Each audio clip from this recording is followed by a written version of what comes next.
Le départ, c'est donc a priori dans une demi-heure. Est-ce qu'on se prépare? Est-ce qu'on est déjà nombreux sur la Canebière? Non, pour l'instant, l'arrivée se fait petit à petit du côté des syndicalistes qui ont tout de même effectivement opéré une première action coup de poing avant le début de cette manifestation. C'était juste avant 9h, le blocage de la Chambre de commerce de Marseille par plusieurs dizaines de personnes. Voilà, vous voyez, il y a des syndicalistes qui arrivent, y compris devant la caméra.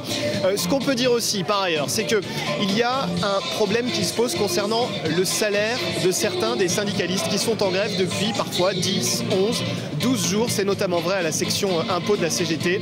Eh bien, certains nous disent que c'est plus possible, on ne peut pas continuer comme ça à se mobiliser, il va falloir trouver de nouveaux modes d'action, mais on va être obligé de reprendre le travail. Voilà la problématique telle qu'elle se pose pour de nombreux syndicalistes aujourd'hui. Alors, bonne ambiance, on l'entend, François-Xavier. Comment ça se passe dans les rues côté poubelle? Est-ce qu'il y a du nouveau? Alors, ça va beaucoup mieux évidemment côté ramassage. En revanche, maintenant, il y a un élément qui vient d'apparaître, c'est le coût pour le contribuable. Parce que le ramassage occasionne beaucoup d'heures supplémentaires et davantage de personnel mobilisé. Résultat, 500 000 €. Voilà la facture de ce grand nettoyage qui va encore prendre quelques jours. Et c'est donc le contribuable marseillais qui va devoir payer, ce qui signifie bien sûr que les relations déjà tendues entre certains habitants et les éboueurs de Marseille, ces relations ne risquent pas de s'améliorer.